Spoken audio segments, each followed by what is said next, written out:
Praise the lord. దేవుని యొక్క శక్తి కలిగిన నామానికి మహిమ కలుగును గాక.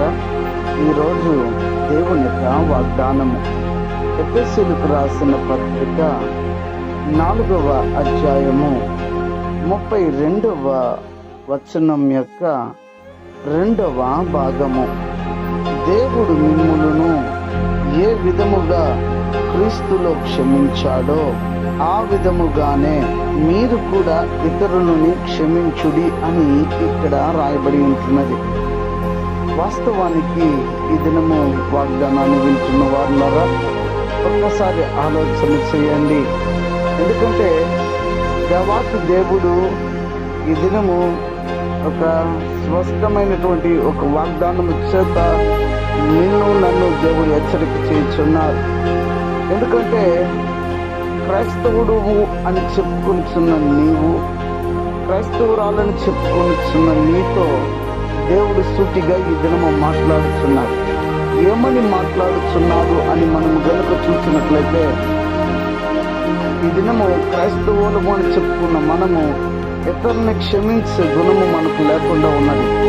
ఇతరుల్ని క్షమించి ప్రేమించే గుణము మనలో లేకుండా ఉన్నది. అయితే ఈ దినము వాక్యం ద్వారా దేవుడు మనకు అంటున్నాడు.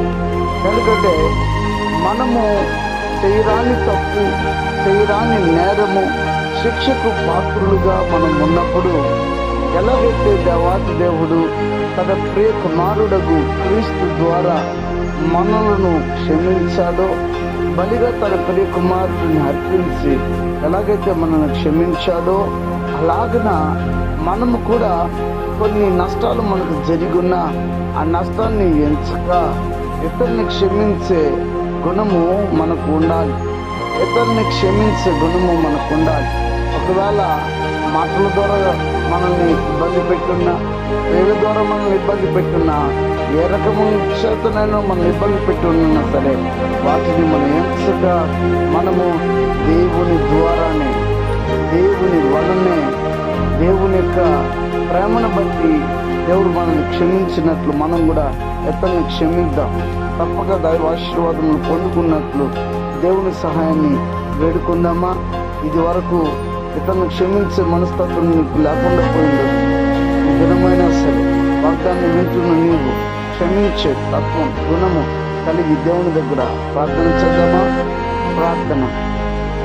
ప్రేమ స్వరూపి, శ్రేష్టమైనటువంటి వాగ్దానం చేత మీరు మాతో మాట్లాడారు, అందులోకి వందనాలు. ఈ వాగ్దానాన్ని బట్టి ఈ రోజు క్షమించుకుంటూనే ఉన్నాను. అయితే ఈ వాగ్దానాన్ని విన్న నేను ఇప్పుడు అందరినీ క్షమించే హృదయం నాకు దయచేయండి అని ఎవరైతే అడిగి ప్రార్థన చేస్తున్నారో ప్రార్థన ఆలకించి మీరు అడిగి హృదయం దయచేయండి.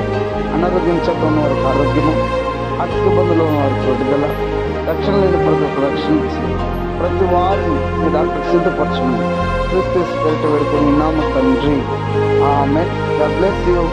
దేవుడు మిమ్మల్ని దీవించి ఆశీర్వదించును గాక.